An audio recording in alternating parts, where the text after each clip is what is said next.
सलाम आदाब दोस्तों, मैं डॉक्टर रज़ीउद्दीन सिद्दीकी आपका मेज़बान खोज इंडिया में एक नया एपिसोड लेकर हाजिर हूँ। जी हाँ दोस्तों, हिस्ट्री ऑफ बाबा ताजुद्दीन का पार्ट 3। अगर आपने पार्ट 2 नहीं देखा है तो सबसे पहले आप पार्ट 2 देखें, उसके बाद पार्ट 3 देखें। इन एपिसोड्स को देखने के बाद ये एपिसोड आपको बहुत अच्छी तरीके से समझ में आएगा। लेकिन उसके पहले आप एक काम और कर लें। अभी तक अगर आपने हमारे इस चैनल को लाइक और सब्सक्राइब नहीं किया है तो सबसे पहले ये काम कर लें, इस चैनल को सब्सक्राइब करें, ताकि आपका ये पसंदीदा चैनल जो इतना छोटा सा है भी इतना बड़ा हो जाए और पैगाम ताजुल औलिया सारी दुनिया में इस चैनल के ज़रिए फैल जाए। बहरहाल हम बात कर रहे थे सरकार ताजुल औलिया के हवाले से। आपने इसके पहले वाले एपिसोड में देखा कि हमने सरकार ताजुल औलिया की 1892 से लेकर 1920 तक की ज़िंदगी का जिक्र किया। जी हाँ दोस्तों, साल 1919 की हम बात करेंगे।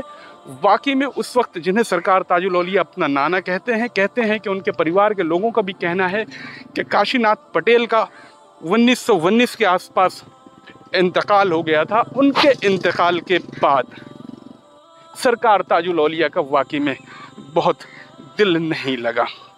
उसके बाद एक दिन जिन्हें सरकार ताजुल औलिया अपना बड़ा भाई कहते थे, नागपुर के राजा रघुजी राव भोसले सरकार ताजुल औलिया से मिलने के लिए वाकई गए। ये शायद साल 1920 का रहा होगा।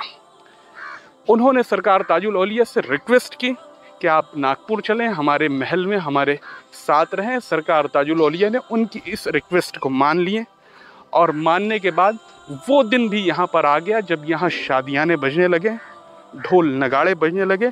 यहाँ के लोग खुशी खुशी उस पल का इंतज़ार कर रहे थे जब इस रास्ते से, ये जो दरवाज़ा आपको दिखाई देता है, इस रास्ते से एक शानदार शाही बग्घी इस इलाके में दाखिल होती है। वो साल होता है 1920 का। उस बग्घी में हज़रत बाबा ताजुद्दीन सवार होते हैं। उस बग्घी के ड्राइवर का नाम हीरालाल कोचवान होता है। इस रास्ते से जब इस परिसर में दाखिल होती है तो सरकार ताजुल औलिया उस वक्त अपने बड़े भाई यानी रघुजी राव भोसले को वो अपना बड़ा भाई कहा करते थे। उन्होंने उन्हें कहा कि हो जी बड़े भाई, हम इस रास्ते से आए तो हैं लेकिन इस रास्ते से जाएंगे नहीं। बहुत बड़ी बात उन्होंने कही थी। इसको उनके बड़े भाई ही समझते थे। इस पहली पर से पर्दा हम आगे उठाने की कोशिश करेंगे। बात हम कर रहे थे सरकार ताजुल औलिया की शकरदरा आमद की। उस बात को शुरू करने से पहले मैं आपको इस जगह का इतिहास बताना बहुत ज़रूरी समझता हूँ। दरअसल दोस्तों, नागपुर की बुनियाद सन 1702 में बख्त बुलंद शाह ने रखी।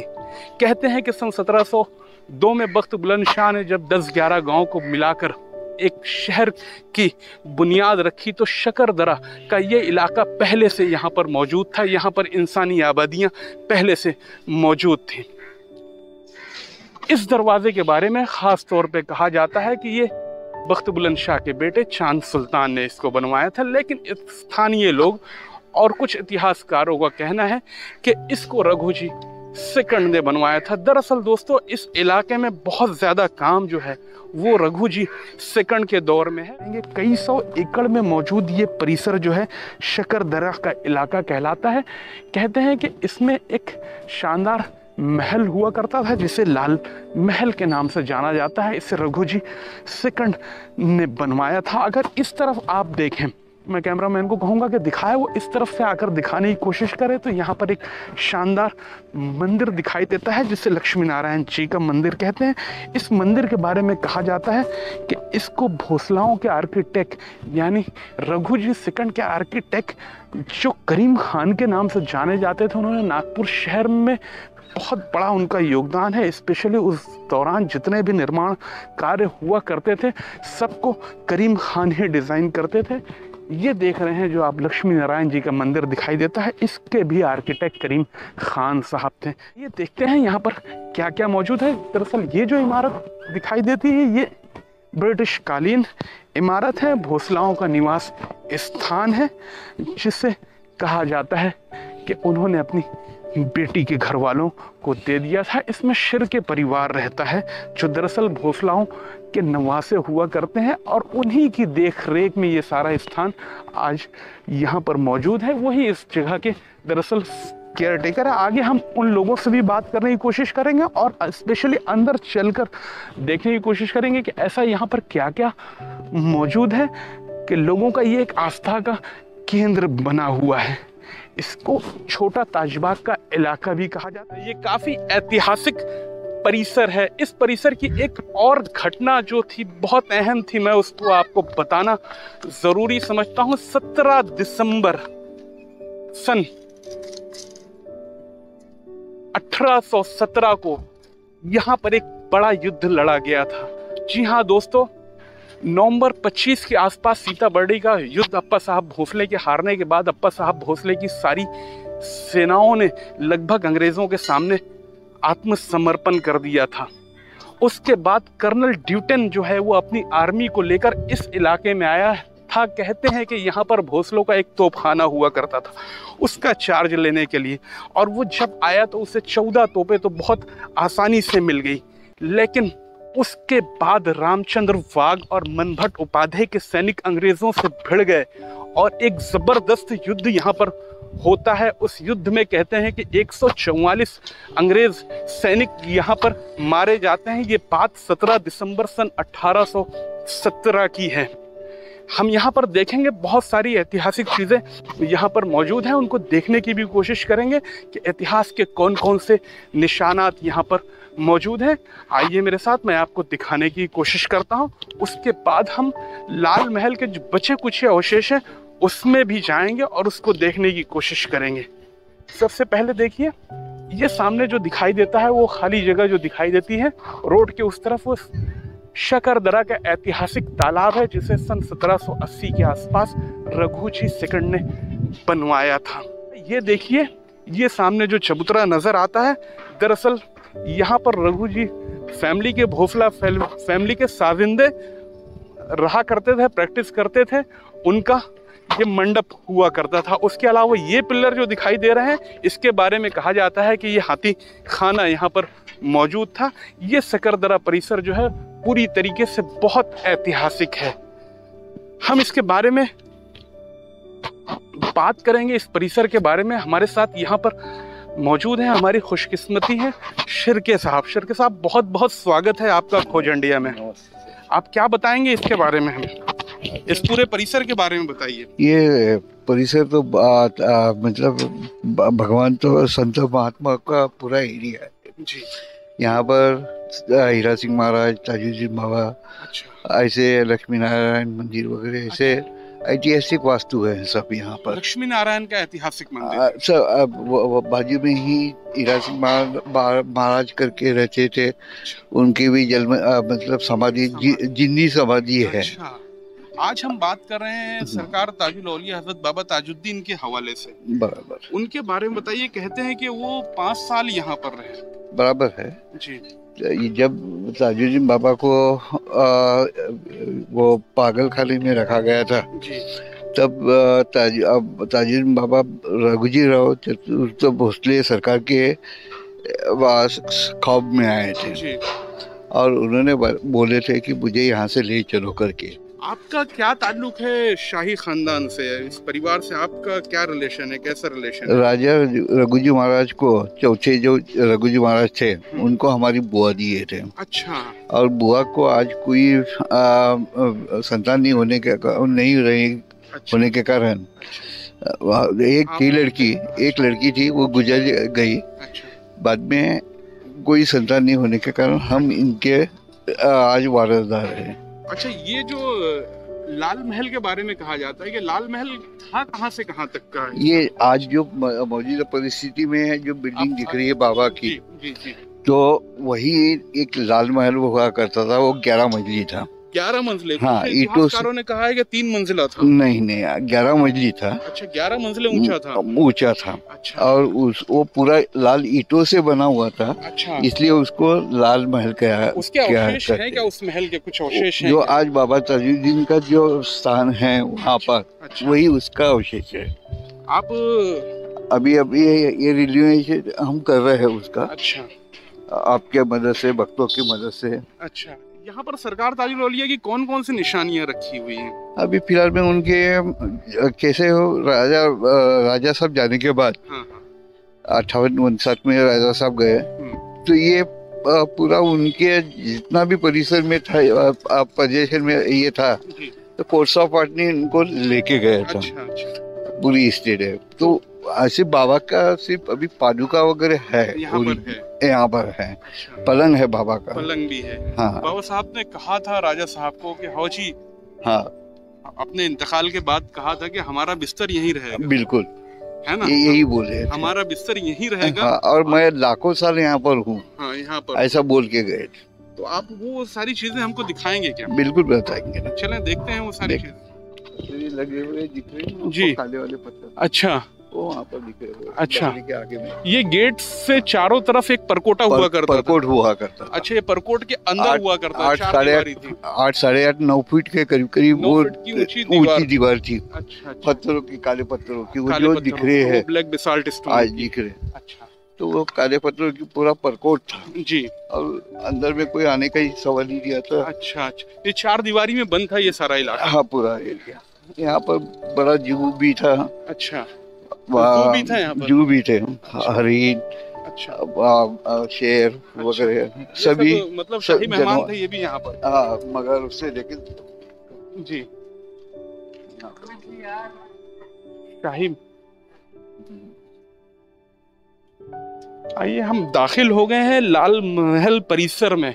एक्चुअल में ये नई इमारत देख रहे हैं आप, कितनी शान की दिखाई दे रही है। बहुत मजबूत कंस्ट्रक्शन हो रहा है यहाँ पर। ये परिवार दिलो जान से इसके पीछे लगा हुआ है। कहते हैं कि लाल महल के अवशेष यहाँ पर आज भी मौजूद है।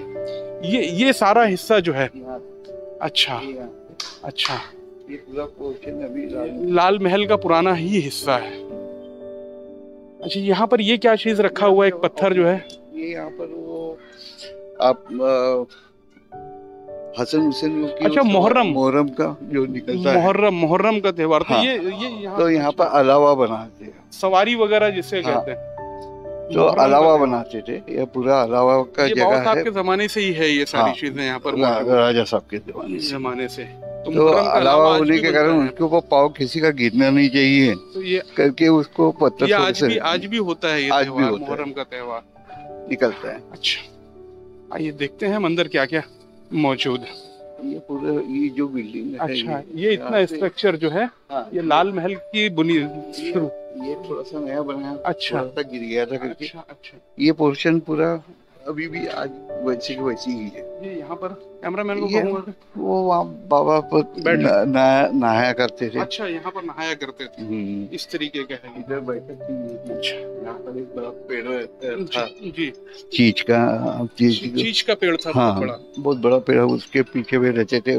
बाद में एक चीज भी लाई गई पेड़ था जी, वहाँ पर बैठते थे, सवेरे उठते थे।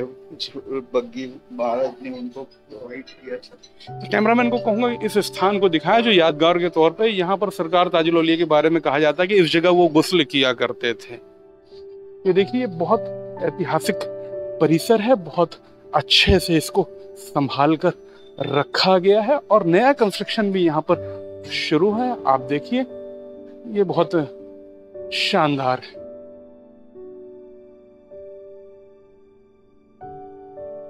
मैं कैमरामैन को कहूंगा करीब से दिखाए।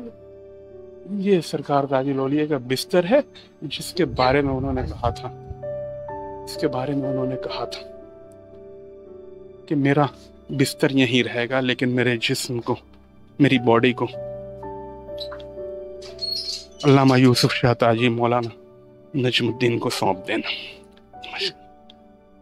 आइए, ये देखिए, हम एकदम उस मकाम पर आ गए हैं। यहाँ पर आप देखिए, ये बहुत शानदार जगह है। आपने बहुत, ये देखिए, करीब से देखिए, ये सरकार ताजुल औलिया का पलंग है। आप इसको देखें, ये कैमरामैन को कहूँगा दिखाएं। ये जो है, ये आप देखिए, ये नारायण है बाबा ताजुद्दीन के, जैसे हिंदी में पादुका कहते हैं। ये आपने फिर चांदी के ये उसको देखकर बनवाए हैं कॉपी? नहीं सकते ना, वो निकल नहीं सकते। जी जी जी, खराब हो जाएगी ये चांदी के। यहाँ पर देखिए कुछ तस्वीरें लगी हैं, मैं कहूँगा कि आप दिखाएं। देखिए ये एक तस्वीर जो सामने दिखती है, श्रीमंत राजे बहादुर रघुजी राव भोसले, ये बड़े भाई जिनको सरकार ताजुल औलिया अपना बड़ा भाई कहते थे जी। पहले इस तस्वीर को आप देख लीजिए, ये बहुत शानदार तस्वीर है, इसको आप देखिए। यही है सरकार ताजुल औलिया के बड़े भाई जिन्हें आप कहते हैं। और इस तस्वीर को आप देखिए, ये तस्वीर 17 अगस्त सन 1925 की है। ये बहुत शानदार तस्वीर है, ऐतिहासिक रूप से ये सरकार ताजुल औलिया के जनाजे की तस्वीर है। हितवाद पेपर जो 1920 जो 3 दिन हफ्ते में, उस जमाने में 3 दिन या 2 दिन निकलता था, 20 अगस्त सन 1925 को हितवाद में इस स्टोरी को कवर किया गया और कहा गया है कि हिंदू महासभा के उस वक्त के अध्यक्ष डॉक्टर BS मुंजे भी इसमें शरीक थे। डॉक्टर BS मुंजे भी उनके जनाजे में शरीक थे। हम इस हवाले से आगे बात करेंगे। अच्छा, ये बैठने की जगह थी, यहाँ पर आप बैठते थे, आराम भी यही करते थे, इसी कक्ष में आराम करते। ये पूरा कक्ष ही था उनका। अच्छा अच्छा अच्छा अच्छा अच्छा अच्छा, ये देखिए यहाँ पर एक ये शानदार तस्वीर सरकार ताजुल औलिया की लगी। दरअसल हमारी खुशनसीबी है, हम जहाँ पर मौजूद हैं इस पूरे इलाके में, इस पूरे कक्ष में सरकार ताजुल औलिया के जिंदगी के 5 साल बीते हैं। राजा साहब की तस्वीर देखिए, जिन्हें सरकार ताजुल औलिया अपना बड़ा भाई कहा करते थे। ये सारी चीजें यहाँ पर। अच्छा हाँ, देखिए यहाँ पर एक घटना और घटी थी। इतिहासकारों ने अपनी किताबों में लिखा है, ये तस्वीर आप जो देख रहे हैं, इसमें सरकार ताजुल औलिया के साथ मरियम अम्मा दिखाई देती हैं। दरअसल 1920 में जब सरकार ताजुल औलिया यहाँ पर तशरीफ ले आए तो कहा जाता है कि इसी कक्ष में उनसे मिलने के लिए मरियम अम्मा साहिबा भी आई थी, जिनका मज़ार कामटी में हम इसके पहले वाले एपिसोड में आपको बता चुके हैं। मिलने के लिए आई थी और उनका इंतकाल इसी जगह पर हो गया था। उसके बाद उनकी जनाजे को यहाँ से कामटी लेकर जाया गया था। ये बात सन 1920 की है।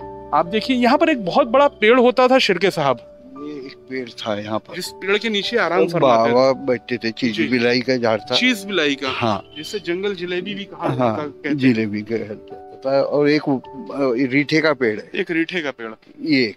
अच्छा, ये रीठे का पेड़ आज मौजूद है, आज मौजूद। आइए उस बग्घी को भी देखते हैं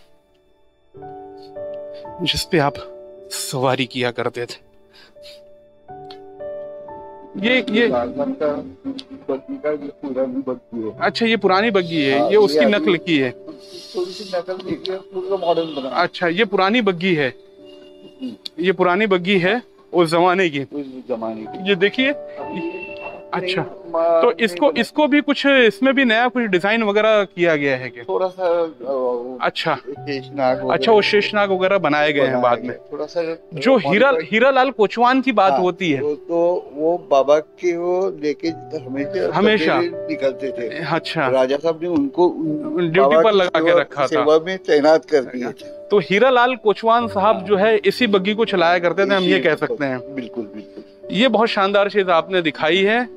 यहाँ पर एक कुआं भी है, एक कुआं भी है। अच्छा, ये बहुत पहले का ये कुआं, बहुत पुराना है। अच्छा, इसको रिनोवेट, बाबा के जमाने का ही ये कुआं है। प्रसाद के लिए अपन।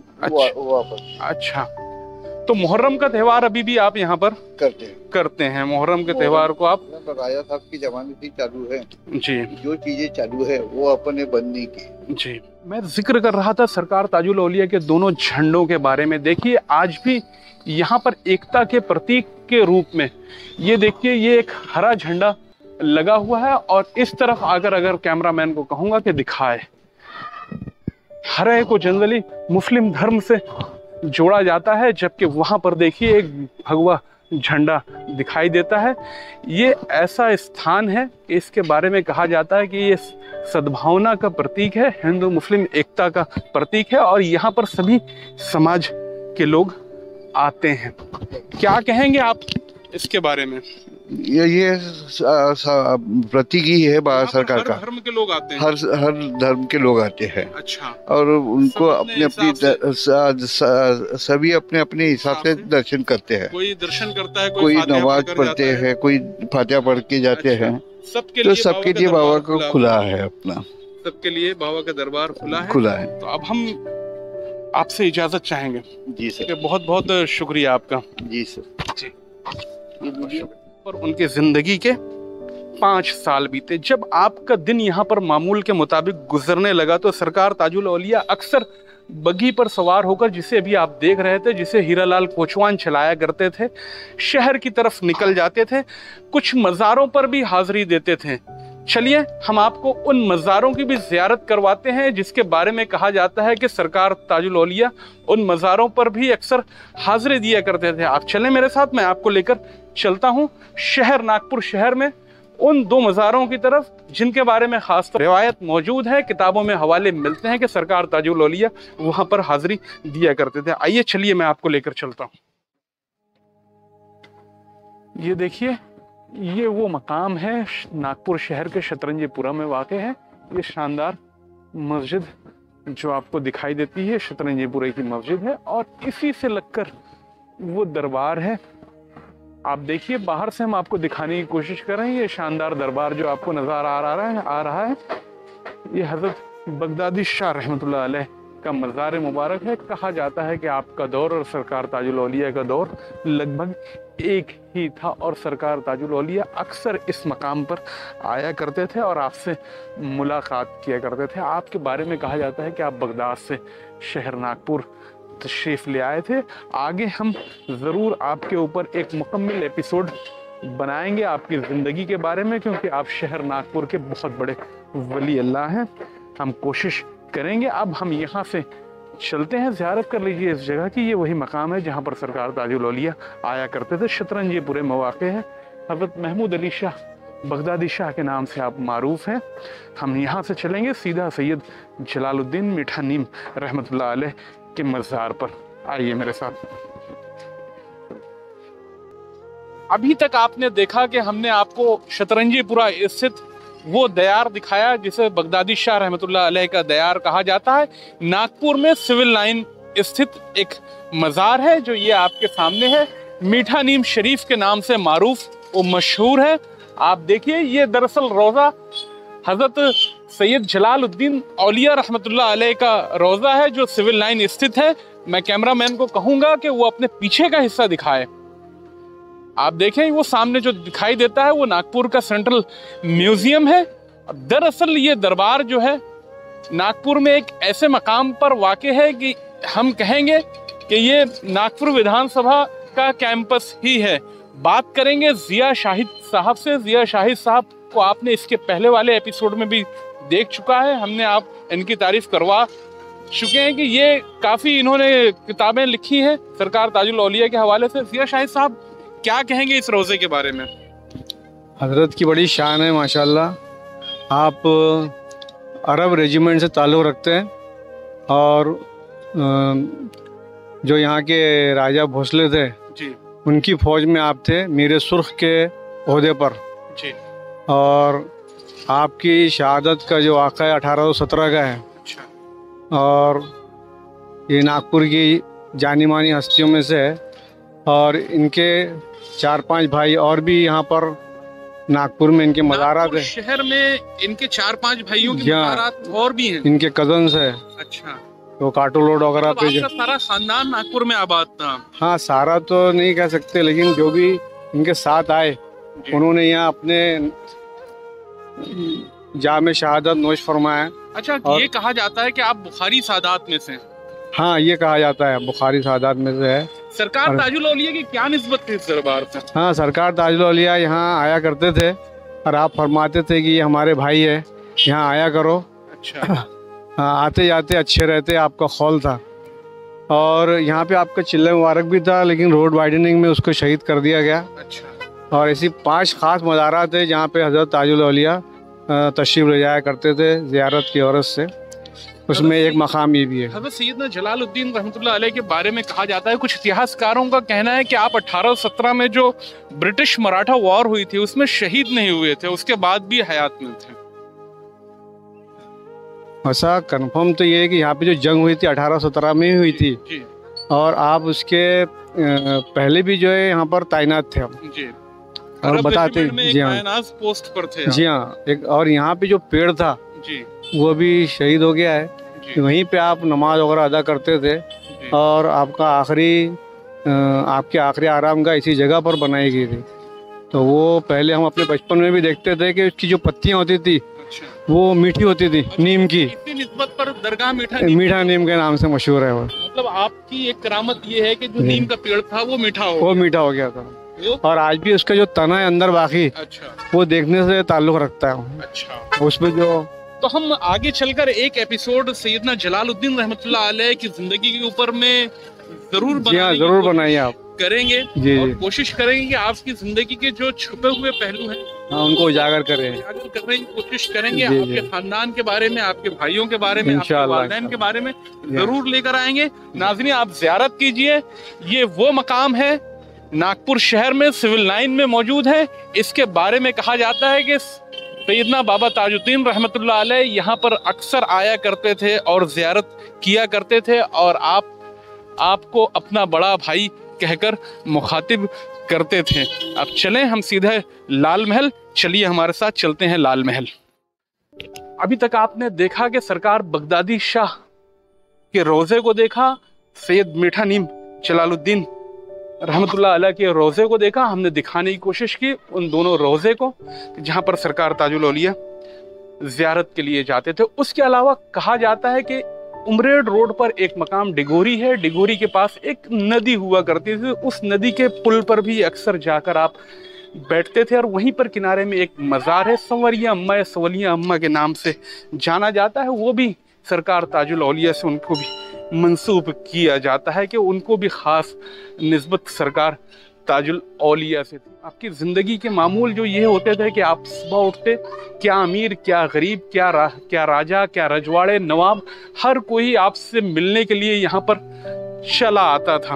और राजा साहब की अकीदत का ये आलम था कि आप बहुत शानदार खाने का इंतज़ाम करते, सारे लोगों के लिए करते, जो लोग उनसे मिलने के लिए आते उनके लिए भी आप भोजन की व्यवस्था करते थे।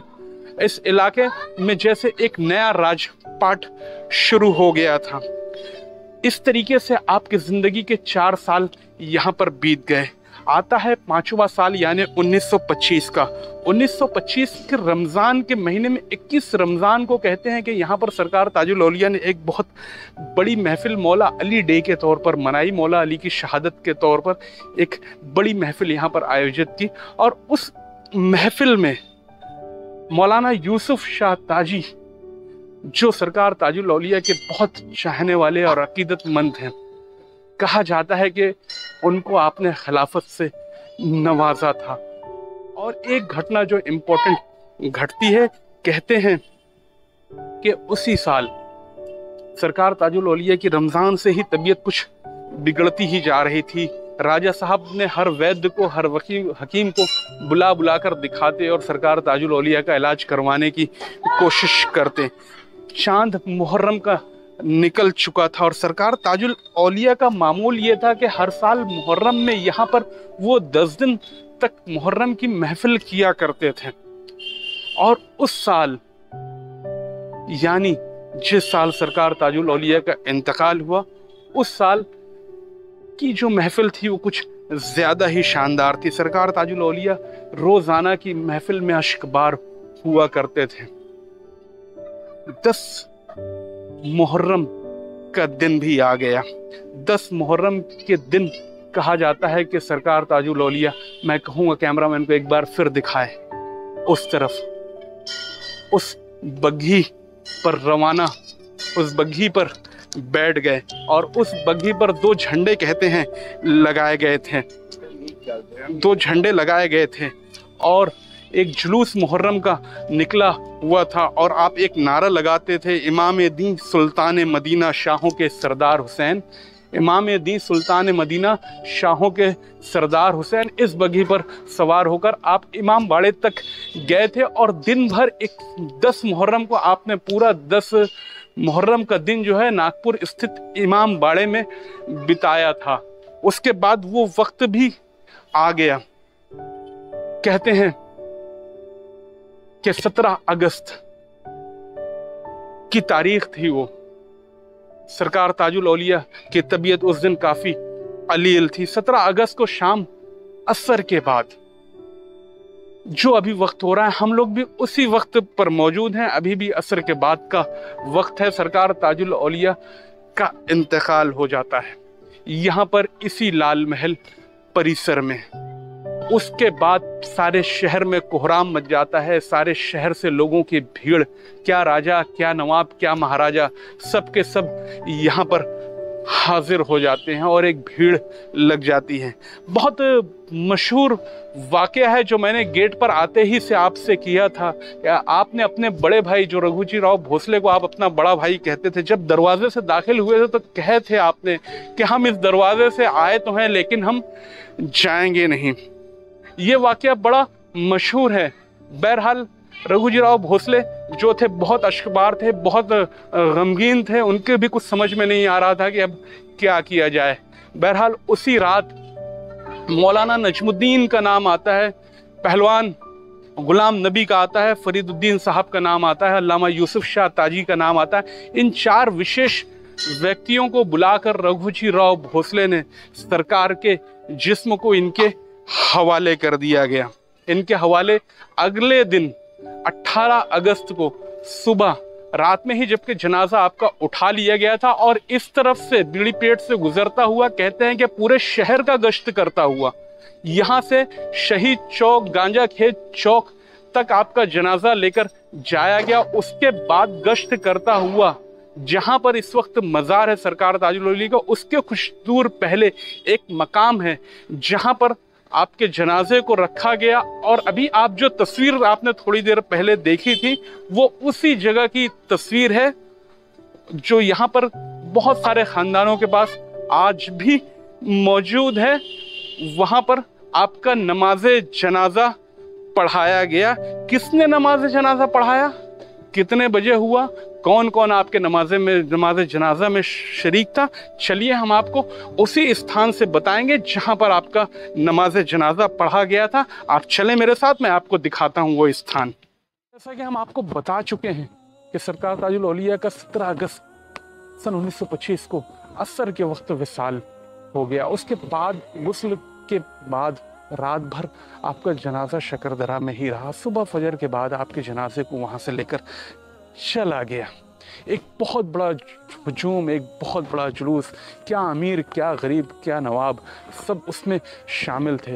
वो जनाजा शहर के मुख्तलिफ इलाकों का गश्त करता हुआ इस मकाम पर पहुँचा। ये आप जो दरवाज़ा देखते हैं ये अभी हाईवे के ऊपर दरवाज़ा है। इस दरवाजे से ताजुल औलिया कैंपस में दाखिल हो सकते हैं आप।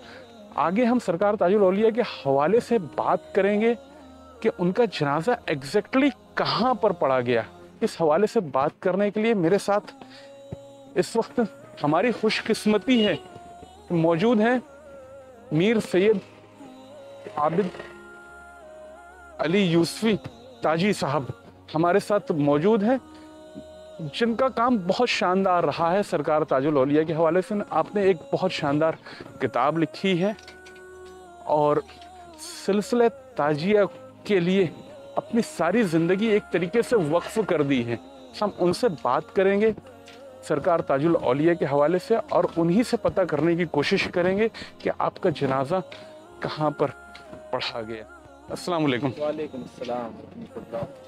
बहुत बहुत स्वागत है, इस्तकबाल है खोज इंडिया में आपका। शुक्रिया। हम आपसे ये जानना चाहते हैं कि सरकार ताजुल औलिया के जनाजे के बारे में कहा गया है कि वो इसी इलाके में कहीं पर पढ़ा गया है, तो आप इस हवाले से कुछ बताएंगे? आऊज़ु बिल्लाहि मिनश शैतानिर रजीम, बिस्मिल्लाहिर रहमानिर रहीम। ये बात तो बिल्कुल सही है कि हुजूर शहंशाह हफ्ते अकलीम हज़रत सैयदना मोहम्मद बाबा ताजुद्दीन ताजुल औलिया रदियल्लाहु ताला अन्हु का विसाल मुबारक 26 मुहर्रमुल हराम 1344 हिजरी बरोस पीर सन ईसवी 17 अगस्त 1925 बरोस पीर को हुआ राजा रघुजी राव भोसले के लाल महल में। और हुजूर का विसाल मुबारक असर और मगरिब के दरमियान हुआ 17 अगस्त 1925 को, और वो उर्दू तारीख 26 मुहर्रमुल हराम थी और सन हिजरी 1344 थी। तो असर और मगरिब के दरमियान जब हुजूर शहंशाह हफ्ते अकलीम का विसाल मुबारक हुआ तो आपके जिस्म अथर को वहाँ पे गुस्ल दे के आपका जनाजा गालिबन बुज़ुर्गों की मुत्तफ़क़ रिवायत के मुताबिक रात 2:30 बजे के बाद वहाँ से उठाया गया। अच्छा, उस शहर के मुख्तलिफ इलाकों का कहते हैं गश्त करता हुआ यहाँ। हाँ, इसमें एक बात ये है कि जो हमारे खुद्दामीन हजरात हैं, अच्छा। जाके नाचीज़ भी जो हुजूर के खुद्दामों में से शुमार है जी। तो मैंने जो अपने बुज़ुर्गों की रिवायत जो हुजूर के जनाज़े पाक में भी मौजूद थे और हयात ज़ाहिरी में खिदमत गुजार भी थे जी।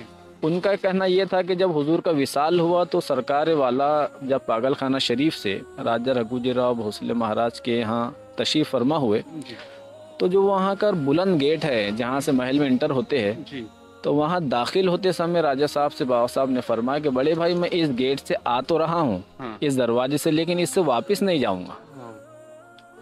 तो हुजूर का ये बातें थी जी, जो कहा जाता है कि उस दरवाजे से जनाजा वापस नहीं गया। वापस नहीं गया। बीड़ी पेट का जो पुराना इलाका जो बस्तियों तो, का था, सकरदरा जी के जी किनारे से, वहाँ से उस तरफ से गश्त करता हुआ और उधर ले लीजिए कि बुजुर्गों की रिवायत के मुताबिक वहाँ से शक्करदरा शरीफ जहाँ अभी राजा साहब का पुतला बना हुआ है जी।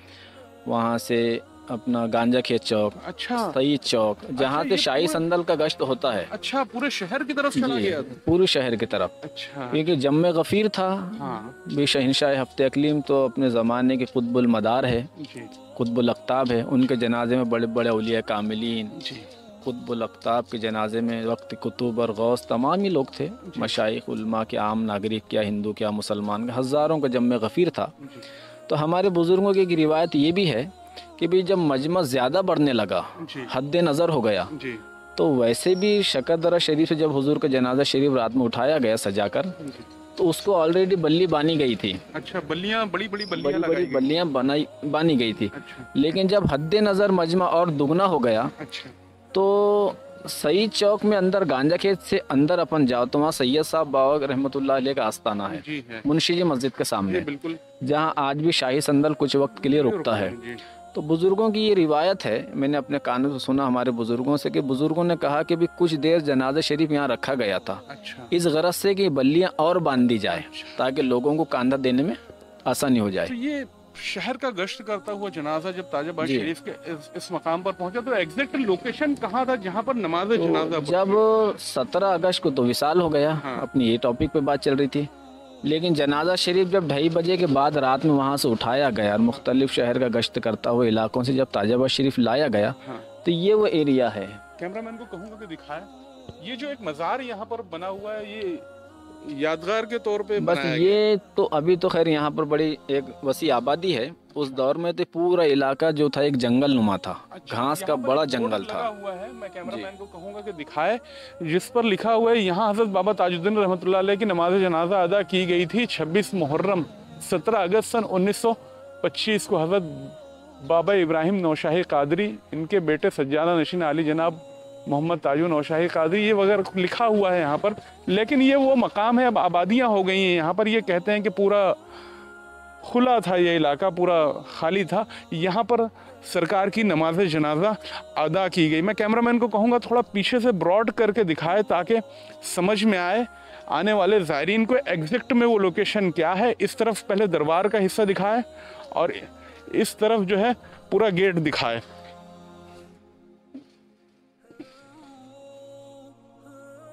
आप अगर गेट से आते हैं तो बीचों बीच में समझ के चलिए कि यहाँ पर वो मकाम है जहाँ पर आपका नमाज जनाजा अदा किया गया था। अभी साहब ये कहा जाता है कि आपके नमाज जनाजा जो थी, आपकी नमाज जनाजा उस वक्त के बहुत बड़े जय्यद आलिम थे, मौलाना महमूद अली साहब जी, आपने पढ़ाई थी जी। असल में वो एक शख्सियत नुमाया थी। अच्छा। आले रसूल भी थे आप जी। जबकि सैयदजादे जी सैयदजादे थे, सैयद महमूद अली शाह साहब दक्कनी, अच्छा, उनका खिताब था। अमरावती से शायद वो उनको जो दक्कनी कहा जाता, हो सकता है कि दक्कन के रहने वाले थे, लेकिन उसके बाद में वो अमरावती रहते थे, तो अमरावती के नाम से ही उनको जाना जाता है। इस हवाले से हमने इतिहासकार यासिन कुद्दूसी साहब से भी बात की है कि मौलाना महमूद अली साहब का ताल्लुक कहाँ से था, वो कौन थे। चलिए हम बात करते हैं कुद्दूसी साहब से। उनकी वफ़ात का जो ज़माना है, उनकी जो तारीख है 17 अगस्त 1925 पीर का दिन, उस दिन उनका विसाल हुआ। और ये खबर जब आम हुई तो लोगों में कोहराम मच गया और लोग जो है उनके विसाल से बहुत आबदीदा हो गए, रंजीदा हो गए। 18 अगस्त 1925 को उनकी तदफीन अमल में आई और उनकी नमाज जनाजा जनाब मौलवी महमूद अली साहब, गालिबन वो नदवे से फारूक तहसील थे और उस वक्त वो अमरावती में मुदरसी के फ़राइज़ अंजाम दे रहे थे। आप उनके ताजुल औलिया के अकीदतमंदों में थे और एक जनाब मास्टर फ़ैज़ा साहब भी उनके अकीदतमंदों में शामिल थे। बहरहाल उनकी नमाज जनाजा जहाँ उनका आज मकबरा बना हुआ है उसी के करीब नमाज जनाजा अदा की गई। और उस वक्त की जो जनाजे की नमाज अदा करते हुए जो तस्वीर ली गई थी, आज भी बहुत से ख़ानदानों में उसकी पक्की तस्वीर मौजूद है। अच्छा, कहते हैं कि नमाज जनाजा मौलाना महमूद अली साहब ने ही पढ़ाई थी। और यह हमको सिर्फ सुनने में नहीं आता बल्कि किताबों में तहरीर मिलती है इस ताल्लुक से। और हुसामुद्दीन साहब ने जो उनके हमशरीज़ादा हैं 1941 में जो उन्होंने किताब लिखी थी उसमें उन्होंने इस बात का जिक्र किया। इलाका बरार की बहुत बड़ी हस्ती थी, वो जय्यद हस्ती हाँ जी हाँ, बहुत जय्यद हस्ती थी, पेशे मुदर्रिसी से वाबस्ता थे। और जाहिर है कि बहुत जो ये पेशा मुदर्रिसी होता है बहुत ही अहम पेशा होता है, बहुत जिम्मेदारी से अपनी जिम्मेदारियाँ निभाते हैं और लोगों का उन पर एतमाद और एतकाद भी होता है। चुनाचे ये सादत उन्हें नसीब हुई। नदवा लखनऊ से आप फारिग थे? हाँ, नदवा ही कहलाया, नदवा ही से गालिबन वो फारूक तहसील थे। जाहिर है कि उनको हर चीज़ का इल्म था और इल्म अमल के भी बड़े वो पाबंद थे। जब नमाज जनाजा यहाँ पर हो गई जी, तो उसके बाद यहाँ से आपके जनाजे को फिर उठाया गया जी और एक ख़ास मकाम की तरफ ले जाया गया। उस मकाम के हवाले से कुछ बताइए। ये देखिए, ये जैसा अपनी जो बात शुरू थी कि वहाँ से सरकार का जनाजा शरीफ 17 अगस्त की रात उठाया गया और 18 अगस्त की सुबह यानी 27 मुहर्रमुल हराम 1344 ईस्वी में हिजरी में ये जनाजा शरीफ यहाँ ताजाबाद शरीफ के सरजमीन पर लाया गया। उस दौर में इस जगह को बीड़ीपेट कहा जाता था। जब हुजूर यहाँ पर जलवा फरमा हुए, सरकार को मदफून किया गया, तो हुजूर के नाम से इस जगह को ताज बाग कहा गया। ताज बाग यानी ताज का बाग, गार्डन जिसे कहते हैं। हाँ। लेकिन रफ्ता रफ्ता जब यहाँ पर आबादी बस गई तो वो ताज आबाद कहलाता है। ये एरिया बाग से आबाद हो गया, ताजा आबाद हो गया, ताज आबाद कहलाता है। तो हुजूर की नमाज जनाजा 27 मुहर्रमुल हराम सुबह 8 से 9 बजे के दरमियान हुई। अच्छा। और हुजूर को गालिबन 9 या 10 बजे के दरमियान मदफून किया गया। अच्छा। तो उस जगह पे मदफून किया गया। हुजूर ने अपने हयात तय्यबा में जी राजा रघुजीराव भोसले के महल से अपने विसाल से कबल 4 महीने यहाँ पे गश्त करते हुए पैदल आया करते थे। 4 महीना पहले ही बता दी, यानी आई थिंक वो रमज़ान के आसपास का वक्त गालिबन रमज़ान शरीफ के आसपास का या रमज़ान शरीफ के पहले का भी हो सकता है, कि तारीख इख्तिलाफ है, लेकिन रमज़ान शरीफ से पहले हो सकता है। मैं आपसे गुजारिश करूँगा एक जी कि ये सारी बात क्यों ना हम उस जगह पर चलकर करें जहाँ पर आपको मदफून किया गया। बहुत बेहतर है, चलते हैं हम उस जगह पर जहाँ पर आपको मदफून किया गया। ये देखिए, हम दयारे ताजुल औलिया में इस वक्त पहुंच चुके हैं। दरअसल इस पूरे इलाके का नाम बीड़ीपेट हुआ करता था, लेकिन सरकार ताजुल औलिया की आमद के बाद ये इलाका ताजाबाद हो गया। आइए हम दिखाने की कोशिश करते हैं आपको यहाँ के हालात को, किस तरीके से यहाँ पर क्या क्या मौजूद है। और उस रोज सरकार ताजुल औलिया का जनाजा यहाँ पहुंचा था। 18 अगस्त सन 1925 बरोज मंगल सुबह के 10 बजे इस जगह पर बहुत हलचल थी। जी हाँ, 18 अगस्त सन 1925 में बरोज मंगल का दिन था और उर्दू तारीख थी 27 मुहर्रमुल हराम, क्योंकि 26 मुहर्रमुल हराम को तो हुजूर का विसाल हुआ और जनाजा शरीफ आपका यहाँ पे 27 मुहर्रम की सुबह लाया गया। जब यहाँ जनाजा शरीफ लाया गया तो जनाजा शरीफ लाने से कब्ल आपकी जो मज़ार अक़दस खुदाई है। अच्छा, खुदाई के बारे में एक शख्स का नाम आपने अपनी किताब में लिखा है, बाबा अमीरा। तो बुजुर्गों ने ये कहा कि भाई अमीरा बाबा और उनके वालिद साहब ने मिलकर सरकार की मज़ार अक़दस खुदाई मज़ार तराशे थे हुजूर की। तो आज अमीरा बाबा की जो औलादे हैं, उनके पोते वगैरह, वो बारगाह ताजुल औलिया अल्हम्दुलिल्लाह आज भी खिदमत अंजाम दे रहे हैं, खुदामीन में शुमार है। और हुजूर को फिर यहाँ पर 8 से 9 बजे के दरमियान तदफीन किया गया। तो आपको कब्र अनवर में जो रखा गया तो उसमें खुसूसी तौर पर गुलाम नबी पहलवान और मौलाना नजमुद्दीन साहब क़िबला आपके कब्र अनवर में उतरे और सरकार के जिस्म पाक को कब्र अनवर में रखा गया। जी, उस जनाजे के बारे में कहा जाता है कि बेशुमार लोग शहर नागपुर के उसमें जी शरीक थे, बेशुमार लोग थे और उसमें दिगर मजहब के लोग भी शामिल थे कि हुजूर सरकार ताजुल औलिया एक ऐसी शख्सियत थी कि जिन्होंने शहर नागपुर में फिर से गंगा जमनी तहजीब को उरूज बख्शा और हुजूर ताजुल औलिया के जनाजे में हिंदू, मुसलमान, सिख, ईसाई हज़ारों नहीं बल्कि लाखों लोगों का जम्मे गफ़ीर रहा। हम बात करेंगे इस ट्रस्ट के सेक्रेटरी राजा भाई से।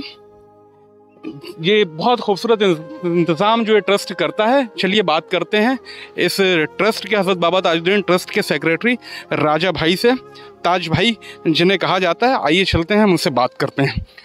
हम बात करेंगे सरकार ताजुल औलिया के ये शानदार इंतज़ाम जो आप देख रहे हैं। आपने शायद ही पूरे हिंदुस्तान में इतना शानदार इंतज़ाम कहीं देखा होगा। हम अंदर चल के भी आपको सारी चीज़ें दिखाएंगे अगले एपिसोड में, लेकिन हमारे साथ ताज भाई राजा मौजूद हैं जो इस कमेटी के सेक्रेटरी हैं। बहुत बहुत स्वागत है, इस्तकबाल है राजा भाई आपका।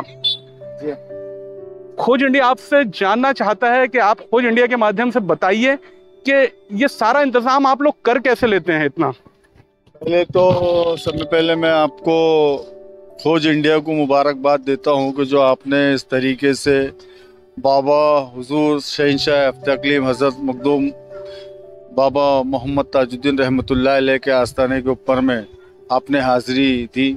और ये जो इंतज़ाम आज जो देख रहे हैं ये एक हज़रत बाबा ताजुद्दीन ट्रस्ट की जानिब से किया जाता है और यहाँ पर आने वाले बाबा के श्रद्धालुओं के लिए अच्छी व्यवस्था की जाती है कि यहाँ पर हमने मुसाफिर खाना भी खोल रखा है और उसके बाद में हमारे पास में सराय भी है, सराय में भी इंतज़ाम किए जाते हैं। और जब से यहाँ पर हम लोग ट्रस्ट आए 6 महीने का अरसा बीता, 6 महीने के अंदर में हमने यहाँ पर रेगुलर लंगर का जो एक काम है, 2 से 2,500 हज़ार लोग जो तकरीबन बाबा हुजूर के यहाँ पर फैज़ आम होते हैं लंगर से पर डे फैज़ आम होते हैं। क्या होता है? वो उसका 6 बजे से लेके रात को 10 बजे तक आपको खाना मिलता है। और सुबह में बाबा जान की जिस तरीके से एक दलिया बोलते हैं जिसको कि दलिया का पैमाने तरीके से वो दिया जाता है, यहाँ पर वो भी तकसीम किया जाता है। और मैनेजमेंट का 125 हमारे यहाँ कर्मचारी हैं। कर्मचारियों के माध्यम से हम लोग यहाँ पर पूरा मैनेज करते हैं। हमारे पास में पेटियाँ है बाबा जान की देग है। और बाबा जान की 1925 से जो राजा रघुजीराव भोसले के यहाँ जो बग्गी थी वो बाबा हुजूर जिसमें बैठते थे लाल जी करके, वो बग्गी भी यहाँ पर ताजाबाद शरीफ के अंदर में बाबा जान के पायताने के अंदर में हमने रखी है। उन्होंने यहाँ लाकर हमको सप्रेम भेंट दिया है ट्रस्ट को। और वो यहाँ पर हीरा लाल जी जिसको चलाया करते थे। जी हाँ, वो हीरा लाल जी जो चलाया करते थे बाबा जान की बग्गी, वो यहाँ पर महफूज रखी गई है। एक चीज आपसे ये जानना चाह रहे हैं, जो सराय है बाहर के लोगों के लिए आने के लिए जो आप रुकने का इंतजाम करते हो, तो उसमें कितना पैसा वगैरह किस तरीके? ये 100 रुपए लेते हैं, हम 200 रुपए लेते हैं बस इसी। हाँ, 24 घंटे का एक नॉमिनल पैसा लेते हैं। और अगर कोई यात्री के पास में अगर कुछ तकलीफ का सामना करना पड़ता है तो ताजाबाद ट्रस्ट उस यात्री को और बाबा के श्रद्धालुओं की मदद करती है। आपकी कमेटी के बहुत चर्चे हैं शहर नागपुर में, तारीफ के हवाले से कि काफ़ी अच्छा काम आप लोग कर रहे हैं। ख़ासतौर पे आपके प्रेसिडेंट की बात जो होती है, शहर में ऑक्सीजन मैन के रूप में वो जाने जाते हैं, पूरे हिंदुस्तान में जाने जा रहे हैं। तो आगे चल के ऐसा कुछ प्लान है क्या, ट्रस्ट कोई मेडिकल कॉलेज या इंजीनियरिंग कॉलेज वगैरह खोलने का कुछ प्लान है क्या कमेटी का? हमारा समय पहले प्लान ये है कि यहाँ पर जिस तरीके से जब हम लोग यहाँ पर 6 महीना पहले हम लोग जब यहाँ पर पहुँचने के बाद में हमारे दिमाग में ये था कि यहाँ एक हॉस्पिटल का अरेंजमेंट होना चाहिए। तो हमने केंद्र सरकार से और राज्य सरकार से यहाँ से हमने दोनों तरफ प्रस्ताव भेजा है कि प्रस्ताव के माध्यम से कि हमारे यहाँ पर आसपास के मेडिकल को यहाँ से 5 किलोमीटर जाना पड़ता है और ट्रैफिक ज़्यादा होता है, और आसपास की जो बस्तियाँ का जो इलाका है वो तकरीबन 50-50, 100-100 किलोमीटर के अतराफ में फैल गया है। उसको देखते हुए कि हज़रत बाबा ताजुद्दीन ट्रस्ट एक 500 बेड का यहाँ पे हॉस्पिटल चलाए। और सेकंड थिंग, हम राज्य सरकार से ये 132 कोटी रुपया राज्य सरकार ने यहाँ पर दिया ब्यूटिफिकेशन के लिए, महाराष्ट्र ऑफ गवर्नमेंट ने। तो इस वक्त हम ये देखना चाहते हैं कि राज्य सरकार ये देखते हुए कि आने वाले समय में ये जो हमारे यहाँ जो झोपड़ा पट्टी है उसको भी एक कैसा है कि फ्लैट स्कीम में उसमें महाड़ा के इसमें अंतर्गत में यहाँ डेवलपमेंट हो। NIT हमारे यहाँ ये नोडल एजेंसी है जो ब्यूटिफिकेशन का काम करती है, राज्य सरकार पैसा देती है। इस तरीके से कैसा है कि जब ताजाबाद के अंदर में बाबा के देश विदेश से आने वाला जब श्रद्धालु यहाँ पर आए तो उसको एक कैसा है कि कैसा पर्यटन स्थल मिले, वो उसके लिए हम पूरी हमारा ट्रस्ट, हमारे चेयरमैन हो, हमारे सेक्रेटरी हो, हमारे खजांची हो और एनीवे हमारी पूरी कमेटी हो, उसके लिए हम काम कर रहे हैं। और आने वाले समय में इस तरीके से एक डेवलपमेंट का एक नज़ारा आपको देखने को मिलेगा और हमारी कोशिशें जारी है राज्य सरकार से पत्र व्यवहार करना। और मैं आपको ये मुबारकबाद दे रहा हूँ कि 2022 के अंदर में बाबा हुजूर शहंशाह अब्तकलीम का उर्स जो है वो 100वां होने वाला है। और राज्य सरकार से भी हम गुजारिश करेंगे कि 100 वर्ष के अंदर में आप ताजाबाद ट्रस्ट की क्या मदद कर सकते हैं, जिसमें आने वाले पर्यटन स्थलों, आने वाले पर्यटकों का हम अच्छे से उचित स्तर पे हम उसका इंतजाम कर सकें। बहुत बहुत शुक्रिया खोज इंडिया से बात करने के लिए। थैंक यू, बहुत बहुत शुक्रिया। राजा भाई ने किस शान से हमको बताया इस दरबार के इंतज़ाम के बारे में, कितनी मेहनतों से वो इस दरबार का इंतज़ाम करते हैं। हमने इस एपिसोड में आपको सरकार ताजुल औलिया के वो 5 साल जो सकरदरा में बीते, उसके अलावा आपके नमाज जनाजा, आपके जुलूस जनाजा और आपकी तदफीन से लेकर सारी जानकारियां देने की कोशिश की। आने वाले एपिसोड में हम इस कैंपस के बारे में आपको सारी जानकारियां देने की कोशिश करेंगे। नागपुर की एक ख़ास शख्सियत के साथ में आपको दिखाएंगे कि अंदर क्या क्या मौजूद है। मैं डॉक्टर रजीउद्दीन सिद्दीकी, दयार ताजुल औलिया, खोज इंडिया, नागपुर।